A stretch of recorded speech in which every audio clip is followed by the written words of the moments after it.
ഈ പൊടിയുടെ കൂടെ കുറച്ച് പച്ച വെളിച്ചെണ്ണ ഒഴിച്ചിട്ട് ഇഡ്ഡലി കഴിക്കാത്തവരുണ്ടെങ്കിൽ ഇപ്പം തന്നെ ഉണ്ടാക്കിക്കോ കേട്ടോ. വളരെ ടേസ്റ്റിയാണ്. അതുപോലെ തന്നെ വീണ്ടും വീണ്ടും ഉണ്ടാക്കാൻ തോന്നും. അത്രയ്ക്ക് ടേസ്റ്റിയാണ് കേട്ടോ.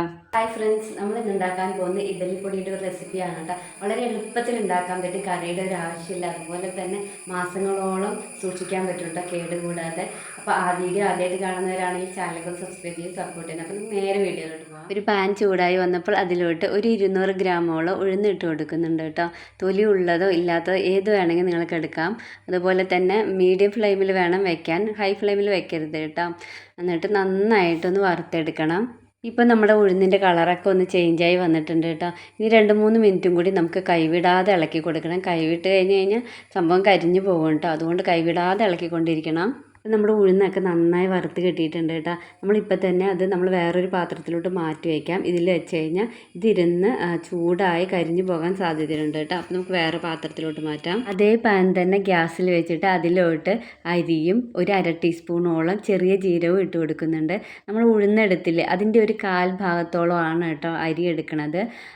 അരി ഏത് അരി വേണമെങ്കിലും നമുക്ക് എടുക്കാം. വെള്ളരിയോ മട്ടരിയോ ഏത് വേണമെങ്കിലും എടുക്കാം. എൻ്റെ കയ്യിലുണ്ടായിരുന്നത് പവിഴ അരിയാട്ടോ, അതാണ് ഞാൻ എടുത്തേക്കണത്. എന്നിട്ട് നന്നായിട്ടൊന്ന് വറുത്തെടുക്കാം. അരിയൊക്കെ വേഗം നമുക്ക് വറുത്തെടുക്കാൻ പറ്റും കേട്ടോ. 2-3 മിനിറ്റ് കൊണ്ട് തന്നെ നമുക്ക് കിട്ടും. അപ്പോൾ നമ്മുടെ അരിയൊക്കെ ഇങ്ങനെ പഫി ആയിട്ട് വരുന്നുണ്ട് കേട്ടോ, പൊട്ടി തുടങ്ങിയിട്ടുണ്ട്. ഇനി 1 മിനിറ്റും കൂടി ഒന്ന് വറുത്ത് കഴിഞ്ഞാൽ സെറ്റാവും കേട്ടോ. ഇപ്പം നമ്മുടെ അരി നന്നായി വറുത്തെടുത്തിട്ടുണ്ട്. നമ്മളിത് വേറൊരു പാത്രത്തിലോട്ട് നമ്മൾ ഇട്ട് കൊടുക്കുന്നത് കടലപ്പരിപ്പാണ് കേട്ടോ. നമ്മൾ ഉഴുന്ന് 200 ഗ്രാം ആണെങ്കിൽ കടലപ്പരിപ്പ് ഒരു 100 ഗ്രാം ഇട്ട് കൊടുക്കണം കേട്ടോ. എന്നിട്ട് നമ്മൾ ഇതുപോലെ നന്നായിട്ടൊന്ന് വറുത്തെടുക്കണം. ഈ കടലപ്പരിപ്പും ഉഴുന്നൊക്കെ ഇടുമ്പോൾ കുറച്ച് വെളിച്ചെണ്ണയൊക്കെ ഒഴിച്ചു കൊടുക്കാം. പക്ഷേ വെളിച്ചെണ്ണ ഒഴിച്ചു കൊടുത്താൽ കുറേ മാസം നിൽക്കില്ല കേട്ടോ, കുറച്ച് കാലത്തേക്ക് നിൽക്കില്ല. അപ്പോഴത്തേക്കും ചീത്തയാവും നമ്മുടെ ഇഡ്ഡലിപ്പൊടി. അതുകൊണ്ടാണ് നമ്മൾ വെളിച്ചെണ്ണ ഒഴിച്ചു കൊടുക്കാത്തത് കേട്ടോ. എന്നിട്ട് നന്നായിട്ടൊന്ന് വറുത്തെടുക്കാം. ഇപ്പോൾ നമ്മുടെ കടലപ്പരിപ്പൊക്കെ നന്നായി വറുത്ത് വന്നിട്ടുണ്ട് കേട്ടോ. നമ്മളിതും വേറൊരു പാത്രത്തിലോട്ട് മാറ്റി വയ്ക്കുന്നുണ്ട്. ഇനി നമ്മൾ ഇട്ട് കൊടുക്കുന്നത് വറ്റൽമുളകാണ് കേട്ടോ. ഞാനിവിടെ ഒരു 10 വറ്റൽമുളക് ഇട്ട് കൊടുത്തിട്ടുണ്ട്. അത്യാവശ്യം നല്ല എരിവ് വേണമെന്നുണ്ടെങ്കിൽ ഒരു 15-17 വറ്റൽമുളക് വരെയൊക്കെ ഇടാം കേട്ടോ. കുട്ടികളൊക്കെ ഉള്ളിടത്ത് 10 എണ്ണമൊക്കെ ധാരാളമാണ്. പിന്നെ അതുപോലെ തന്നെ ഇതൊക്കെ സെപ്പറേറ്റ് വറുക്കാൻ കാരണം എല്ലാത്തിനും ഓരോ വറവാണ് കേട്ടോ. എല്ലാം ഒരുപോലെയല്ല.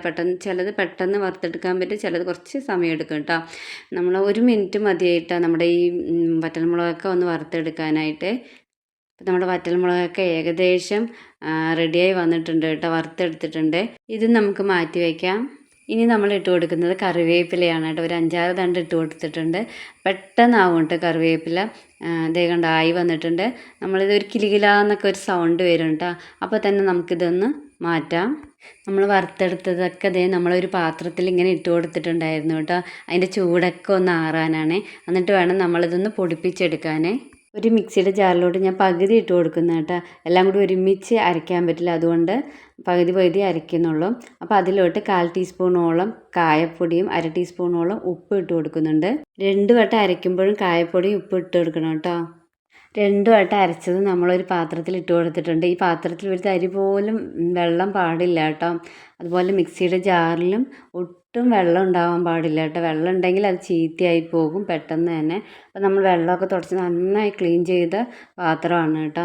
രണ്ടും കൂടി ഇട്ടിട്ട് നന്നായിട്ടൊന്ന് മിക്സ് ചെയ്ത് കൊടുക്കുന്നുണ്ട്. രണ്ടിലും ചിലപ്പോൾ ചെറിയ വ്യത്യാസങ്ങൾ വരില്ല. 2 ട്രിപ്പായിട്ടല്ല നമ്മൾ അരച്ചെടുത്തത്, അതുകൊണ്ടാണ് കേട്ടോ.